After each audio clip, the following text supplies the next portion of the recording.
Welcome to the woods. It looks lovely, doesn't it? We've actually got blue skies and sunshine, but it's cold. Autumn is well and truly here. Leaves are coming down, the last of the acorns are falling, and it's a special time of year in the woods. The colours are starting to change. The yellows and golds are starting to come in, and it's a time, for me, it's a time for preparation. Now, a lot of people that don't live off-grid won't understand that. There's no real difference between spring, summer, autumn and winter. If you're living in a suburban 2-bed semi, it makes very little difference. But living the way I do, in the middle of the woods, off-grid, there is preparation work to do this time of year, because winter can be harsh. For most of you that have followed this channel for some time, you'll hear every year in winter me moaning about the water system freezing, sub minus temperatures, and all the little things that can go wrong. It's one of those things, and you can try as hard as you can to mitigate against them.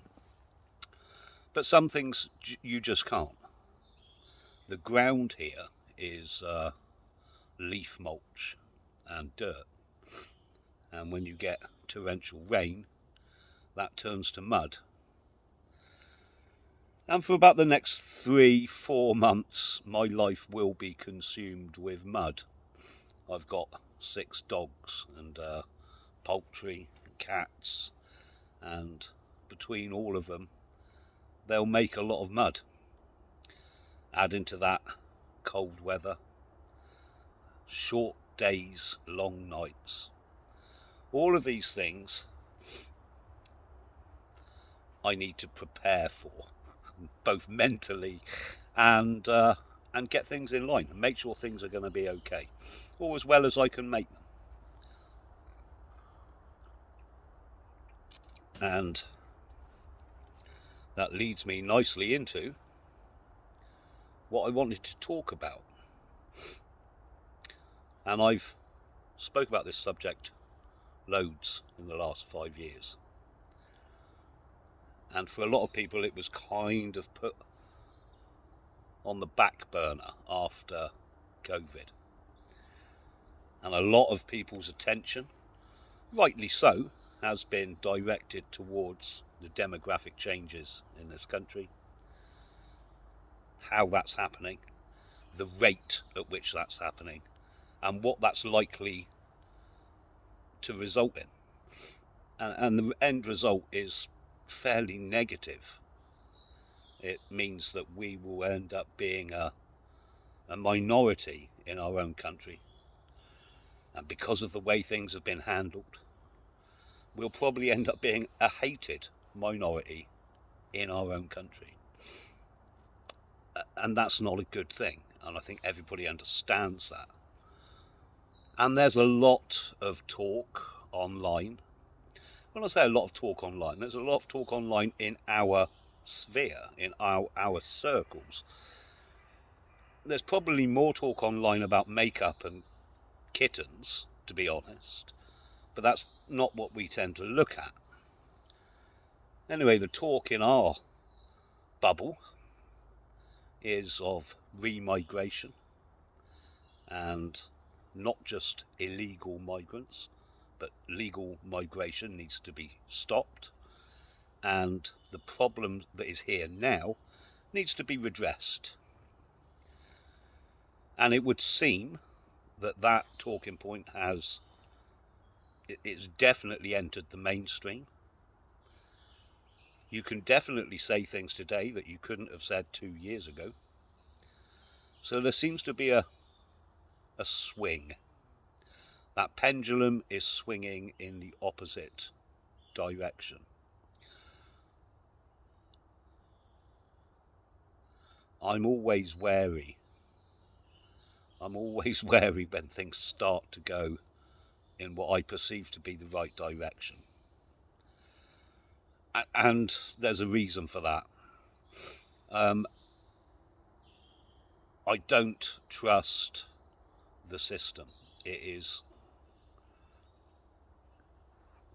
unlike a lot of people who believe a lot of this is down to stupidity and that they don't know what they're doing. They do. It takes a lot of hard work. It takes a lot of planning. And they're not looking 2 years, 4 years down the road. They're not looking at election cycles. The demographic replacement in this country has been an ongoing thing for generations. Not one political party, but all political parties pushing in the same way within that system. The direction of travel has always been the same. What I'm seeing now is that people like Reform are doing what I thought actually Starmer could have done when he got into power. He could have completely taken the wind out of the right sails. If he'd stopped the small boats, he would have had something huge to point at. It would have taken a lot of those talking points away. If he'd done that in the first couple of months, it would have pretty much stopped Reform in its tracks. He could have then waffled for the next 3 years, but still been able to point at what he'd stopped. But he didn't do that, did he? He didn't do that. He went the opposite way. He allowed that to continue and became really restrictive on the people that were pointing it out. But it does look like now that Reform and Restore and Advance and whatever other micro parties are out there are talking about stopping the boats, stopping legal migration, and deporting or remigrating vast numbers of people. That will be popular. That will get them a vote. Do I think they'll achieve it? No, I don't. I don't think they think they'll achieve it. But they will achieve some things. And the truth is that the things they achieve will be of benefit. But in the long game, in the big scheme, what they achieve will be fairly pointless. It will not stop our demographic decline. And that's what we need to do. But it will get them a lot of votes. My worry with Farage is that he will do exactly what he's always done, which he will position himself as the sensible right-wing position, and anything further to the right of him is extreme and should be, well, I don't know, what would he do if he was in power? Would he proscribe anything further to the right? Would he criminalise anything further to the right? I don't think he'll have a problem with the left. I think the left will be utterly defeated. His problem will be coming from those groups and those individuals further to the right. What he does about that is anyone's guess, but I can't see him relinquishing power if he gains it, and I think he will be our biggest issue. I don't think he has any intention of doing what needs to be done. I think he's there, if not as a safety valve for the system, and it would certainly work that way, then he's there for his own ends, for his own glory. And I hope I'm wrong. I hope that he pushes forward and tries to do the very best. But I can't help feeling that that was never his intention. We will see. We shall see. But that wasn't the topic I wanted to discuss. There's been a lot of chatter about Starmer wanting to introduce a digital ID. And I've been talking about that for 5 years. Actually longer, but on here about 5 years. The digital ID is going to happen. It has to happen because it is the precursor to a digital currency. A digital currency is what all of this was about, what all of COVID was about, what the Great Reset's all about, what a lot of the immigration is about, is to get the public in such a position that they will accept what's being offered. And as per usual, it's usually to do with money, and in this instance it's to do with the whole financial system, which has really run to its logical conclusion.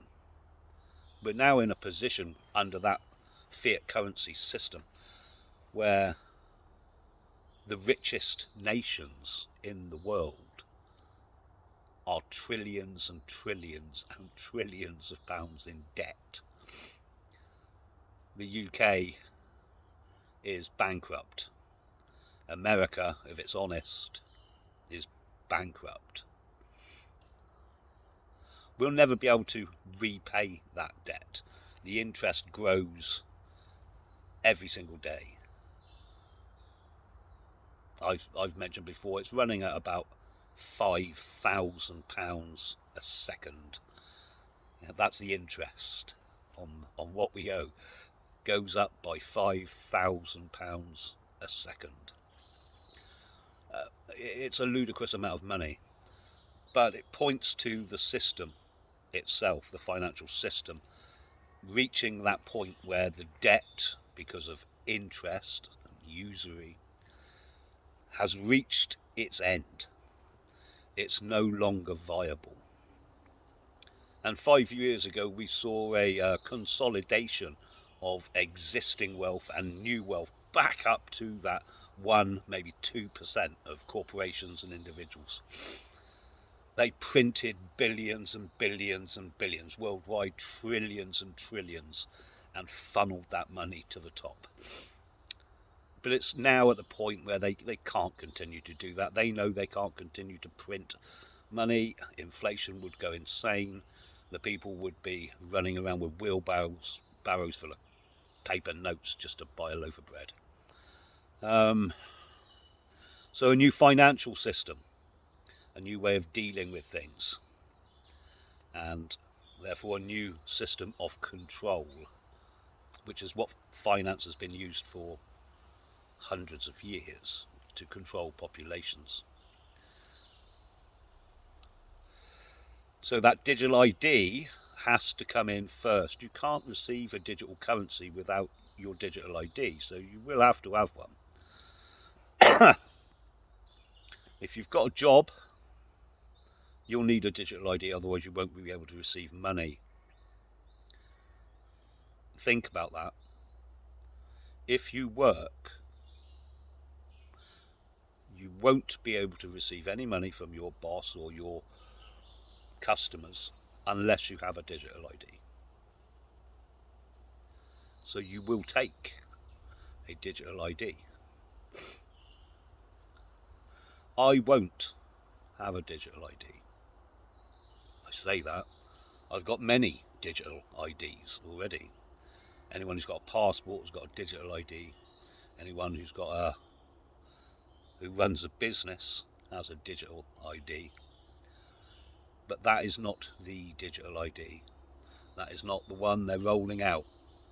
That's not the one where they control all of your data in one place. And I said 5 years ago I will never have a digital ID. I said I'd never wear a mask, and I never did. I would never get a vax, and I never did. And I will never have a digital ID. There's no need for one. They will try and sell it to solve the problems that they've caused. A lot of people will accept it. A lot of people will accept that digital ID for those reasons. Some just won't care. They'll make it easier for you to get a doctor's appointment if you've got your digital ID. You'll go to the top of the queue. They'll make it easier for you to travel if you've got a digital ID. In fact, they may even say you can't travel abroad without your digital ID. There's a lot of things they can do. I saw people 5 years ago vaccinating their children with something that was unknown, so they could go on holiday. So don't think most people won't get the digital ID. They will, and as long as most people get it, that's all they're concerned about. They already know the figures, they already know the numbers, they've run this game before. They know there'll be 10, maybe 15% of people who will just refuse outright, and they will make your life difficult. They will make your life hard. Are you prepared for that?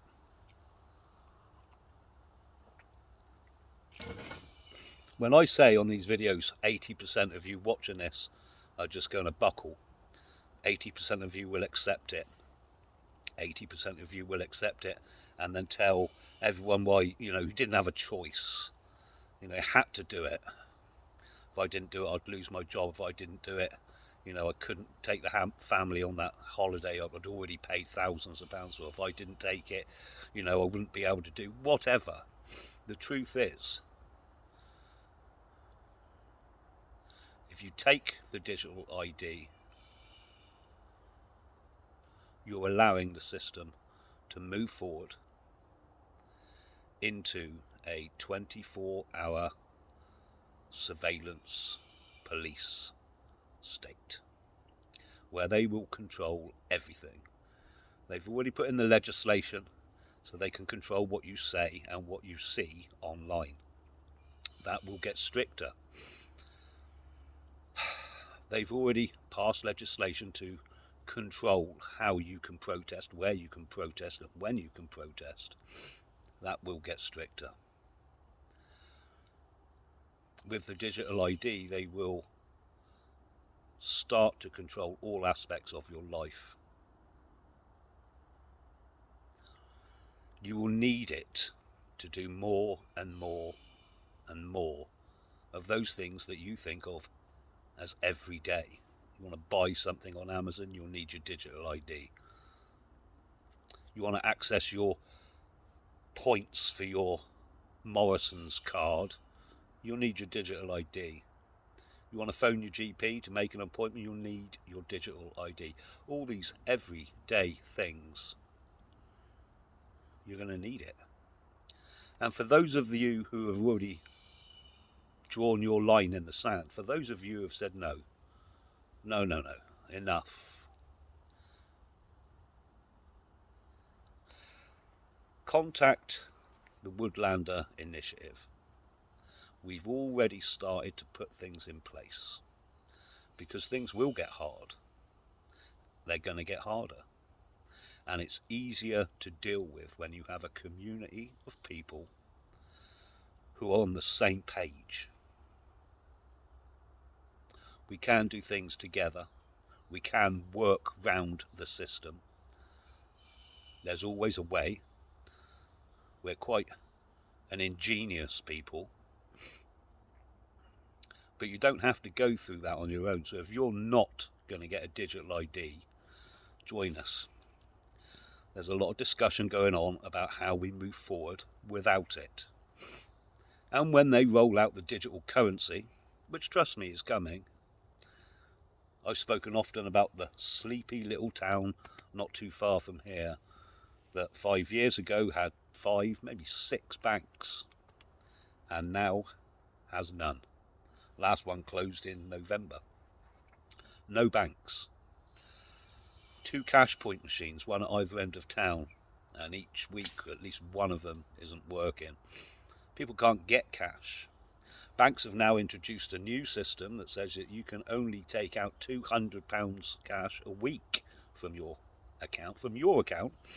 You can only take out £200 a week. Any more than that and it will be flagged, and you may have to start answering questions.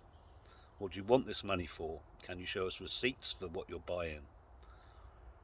Do you really need to use cash? Are you sure you're not a terrorist? £200 a week. That's not a lot, is it?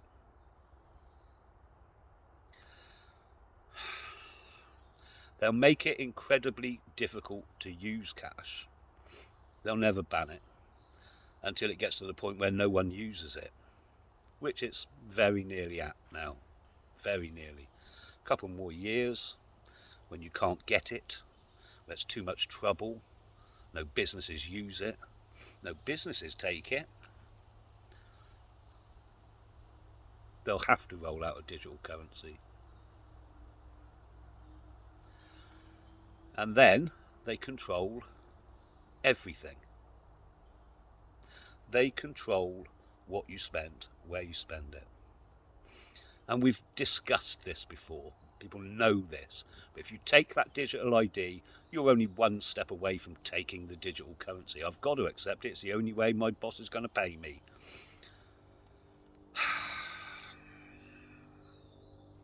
Don't be that man. Draw your line in the sand and say no. A lot of this is possible now because of AI. The cameras that have gone into my town are all 5G AI super cameras. Before I made this video, I just checked on some statistics, and it's gone up already. The last time I checked it was at 30%, it's now at 38%. There's a 38% reduction in white collar jobs today. Jobs being advertised, a 38% reduction, down to AI.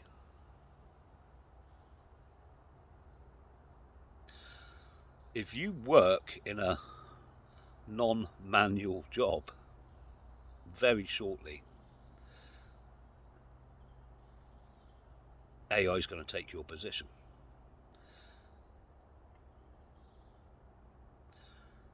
Middle management, anything that takes intellect, can be done quicker, faster, cheaper by AI.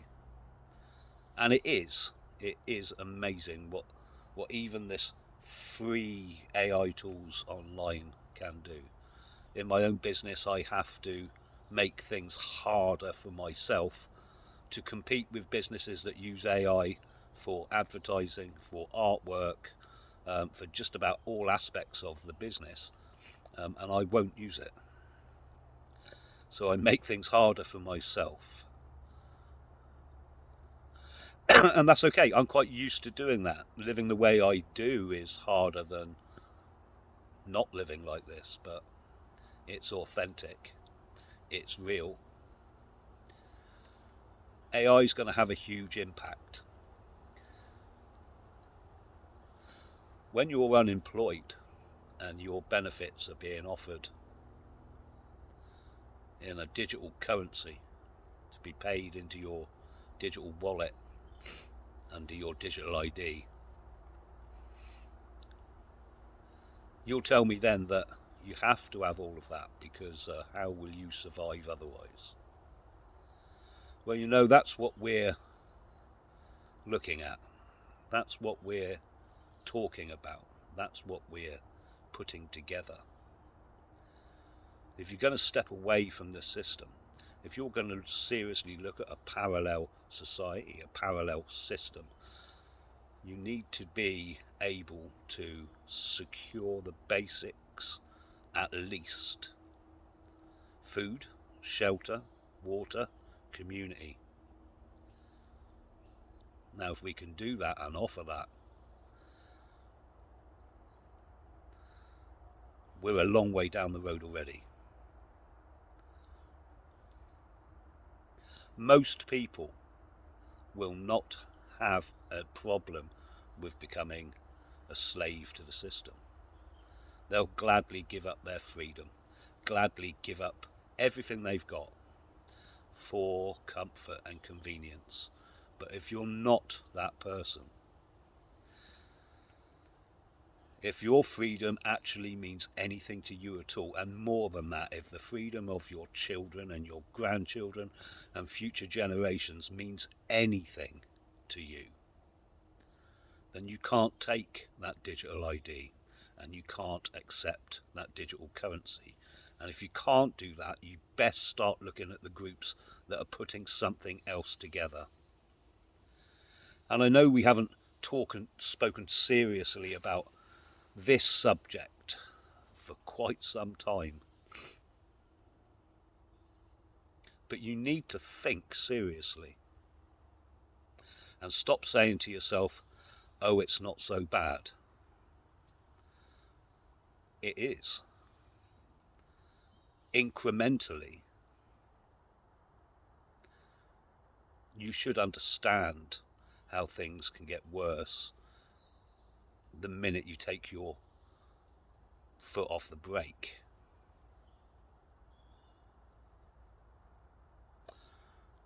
It starts with just a little bit and ends up with you having to give away everything. There's many of us who are not prepared to do it. We're looking at how we can live an authentic life, how we can build something where our kids can play outside without being supervised, where we don't have to lock our front doors, where crime is pretty much non-existent, a high trust community that can be duplicated all around the country. How we do that, that's down to the people that are helping us put it together. That's down to the people that sit round that campfire and have those discussions. Get involved. Let us know what you want. Don't leave it until it's too late. Don't leave it until your grandkids ask what it was like to have freedom.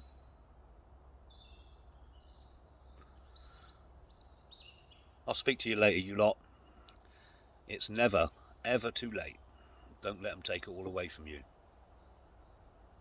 I'll leave a link in the description. Check it out. Speak soon.